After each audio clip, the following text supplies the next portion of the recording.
Hi, this is Mo Maduro with the Life Expansion After 50 podcast. And just to recap, we have the mental, physical, spiritual on the left side.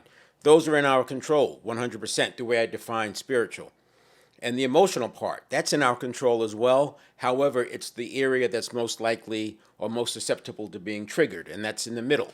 I call it the gateway over to the right side.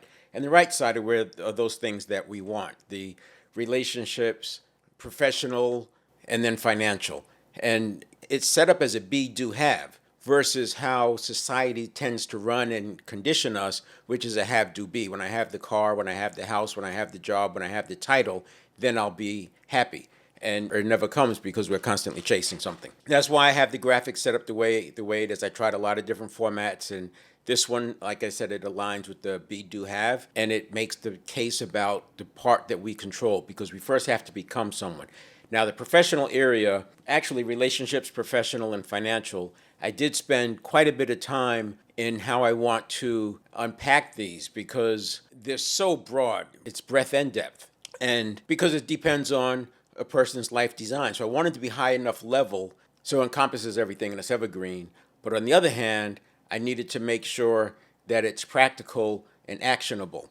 And so what I'm going to do is use in professional and financial, I'll create context for conversation, context for taking a second look, context for pausing and circling before jumping in. It's an opportunity for you to think about some of your paradigms with respect to the professional and the financial area, and then make adjustments accordingly if that's what it takes. Keeping in mind that the unconscious process is way more, 11 million bits per second, than the conscious mind at 50 bits per second. And so there's always something that we're missing. And that's why it's so important to have some kind of a mastermind group. If you're in business, some kind of a network, some kind of a group that you can bounce ideas off of and have this context that I'm talking about. And so this is the start of that, a context for having some sort of a network or context for being in some sort of a network or relationship or mastermind. The first area I want to cover is energy. Because Newtonian physics didn't really look at energy, everything was linear. But if you think about the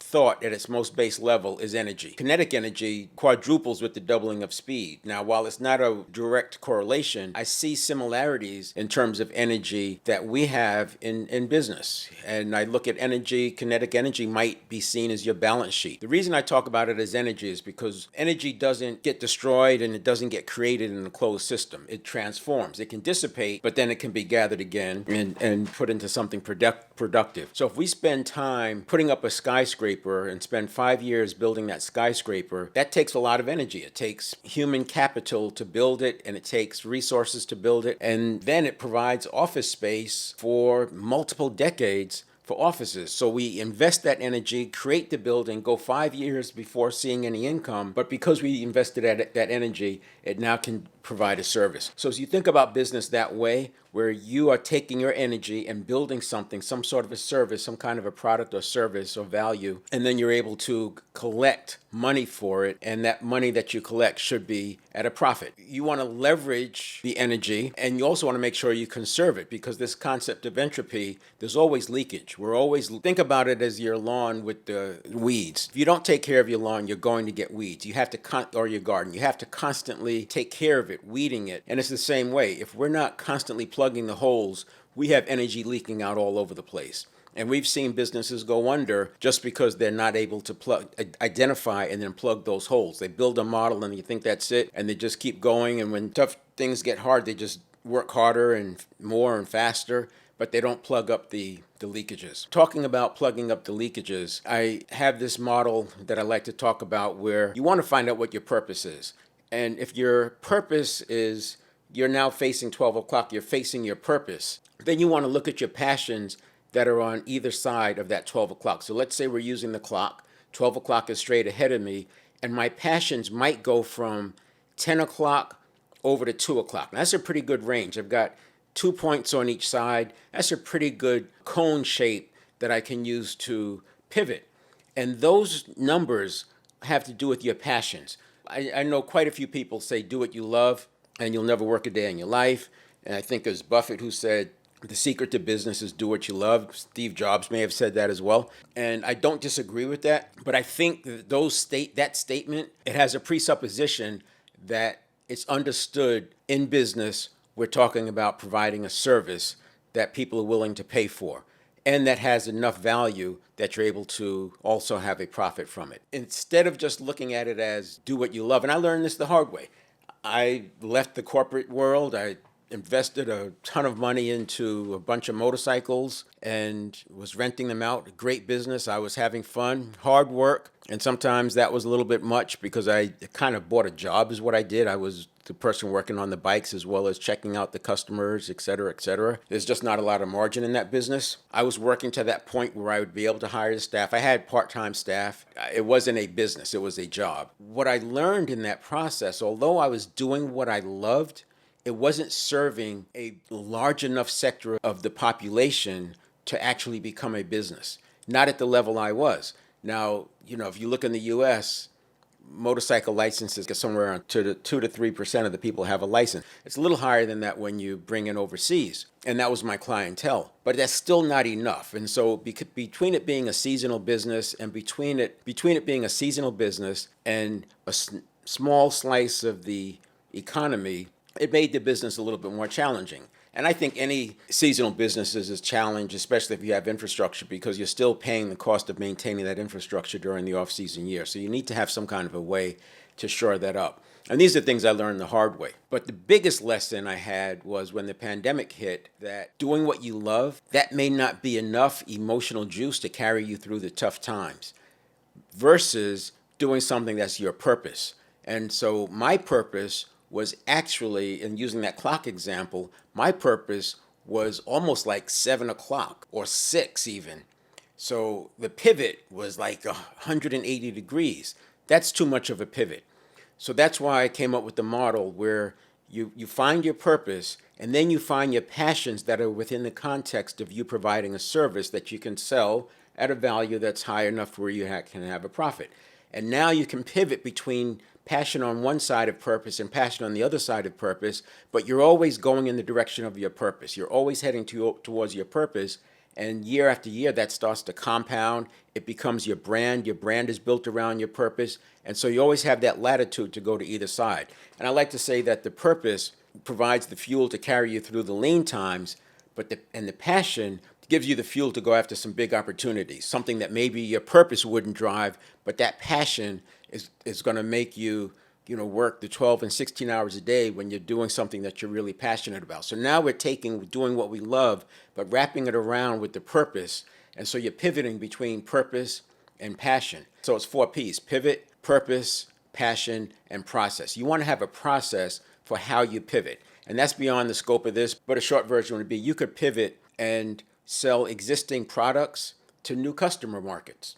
Or you can pivot the other way and sell new products to your existing customer base. So that's just one example. But I'm more talking about being able to have some flexibility because you can see what your passions are. You can read the marketplace, and things are changing so fast. And with the global economy and the internet and artificial intelligence, every 2 years you could clearly set up a new operating model. Same basic fundamental business model, but you can change your operating model because of the way you can segment your market, you can advertise, target advertising, etc. That's just a framework, again, a way to look at it and have some common language. Now, as you get into your business, in order to scale, at some point you're going to have people helping you. And there's a lot of virtual work, remote work these days. There's freelancers. So it's not always going to be employees, but they're still human beings, and human beings still have the same need. And if you look at some of the gig economy where these folks are independent contractors, when you peel back the onion, you still hear language that's like their employees. So there's hybrid. It's really a hybrid. They're independent contractors, no question about it. But the mentality is sort of a hybrid between that and there's some employee thinking that goes behind it. Nothing to trip over, but my point is I want to bring up the self-determination theory because that tells us that people really want to know that they have some competency and they can build their competency to do the work that they have to do. They want the relatedness. They want to know that they're in on things and they have enough information. They have a connection to the bigger picture, whether it's that boss's vision, the owner's vision, or the customers, what the customers are doing. They want some relatedness there, and then they want an amount of autonomy. People are spending 2/3 of their waking hours doing work. It stands to reason that they would like to be able to be the best version of themselves to the degree possible, and that requires some autonomy. If all I can do is wait to be told what to do, that's not going to motivate me very much, because I don't have the autonomy to step into, let's call it Maslow's hierarchy of needs, where you start looking at esteem and, better yet, self-actualization, and start living into purpose.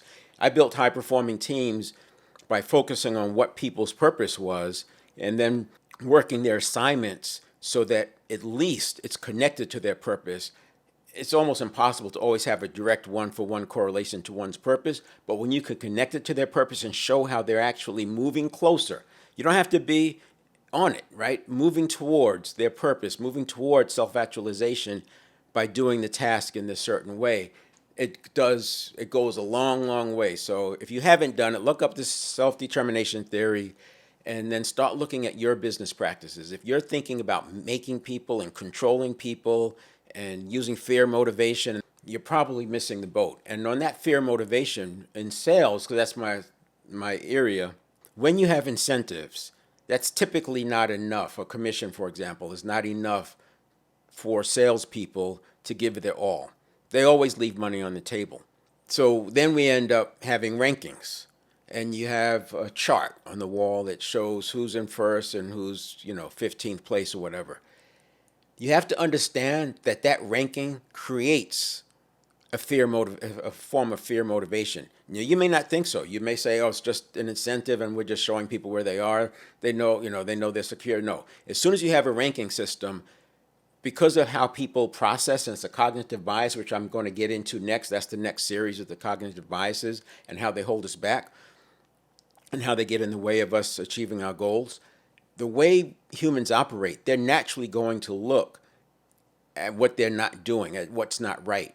And if they're number 7 or 8 out of 15, you better believe they're walking home being scared for their job. And as soon as a person is scared for their job, two things happen. One is it's harder to invest more, and they may even be looking at their other options, which takes away energy from where you want that energy to be.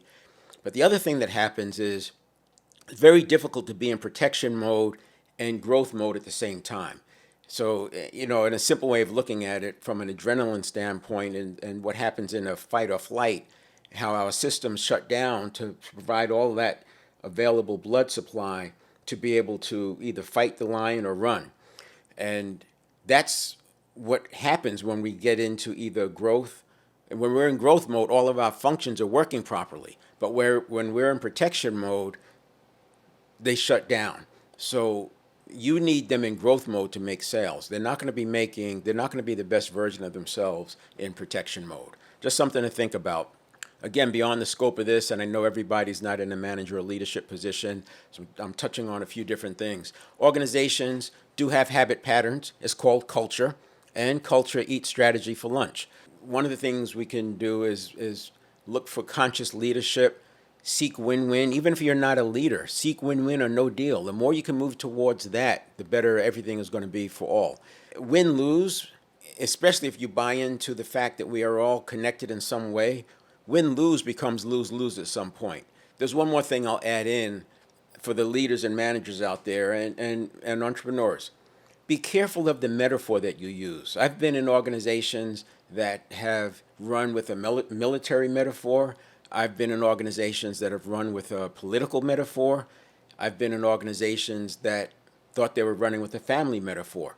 Now, you have to be careful with this, because the metaphor that the leadership is running with, it brings on a lot of other baggage that they're probably not signed up for, but it happens anyway because they've taught people how to think about it. Personally, I think the best way to run an organization is a team metaphor. Look at it. Teams are based on performance.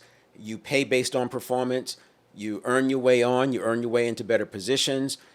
You get on the bench if you're not performing, and you get deselected if your performance drops too far. That is a team, and we're supposed to be winning, whether it's winning against the competition or winning against our targets. It's about winning. And then it puts the leadership in a role as coach, and that's why I talk about leader as coach.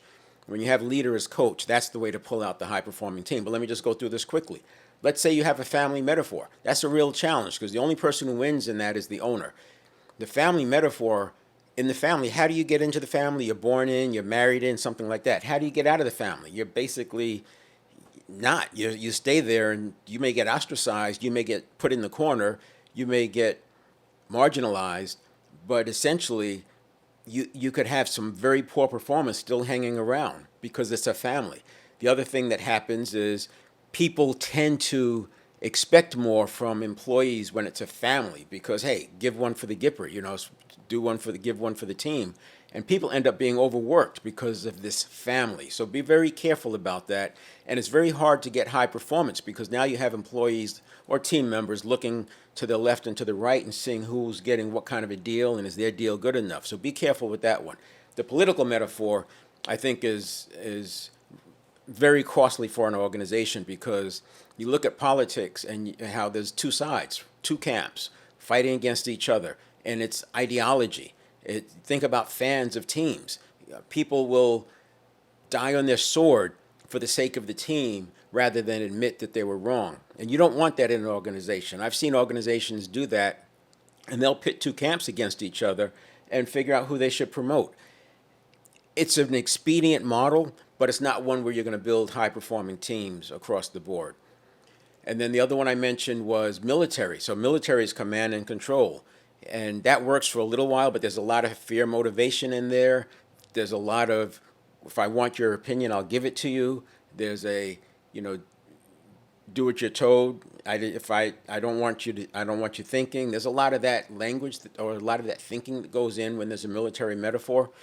It's also the idea that collateral damage is okay. And people know that, they feel that. And you get back to the self-determination theory, that needing relatedness gets missed because in the military model, collateral damage, like I said, is okay. And, if it takes losing a few people to get this objective, and it's not the fact that we're not going to terminate people. I mentioned in the team metaphor, you still deselect, but it's how it's done and why it's done. If you do it right, the person who's being deselected for performance, they know it before you even open your mouth about it. But in the military metaphor, sometimes those people, it's just out of convenience. We're getting rid of people because it's convenient. So it's the how it's done. And I would say if it's a business, we want to move towards more of a team metaphor. It's going to support your high performance. The one thing I would leave you with is don't just look at revenue, look at profit, and we'll talk about that in the financial area. Profit growth is as important, if not more important, than revenue growth. You don't want just profit growth without the revenue growth because you can cut your way to being out of business. But you do want to have your growth be profitable. All right, we'll see you next time.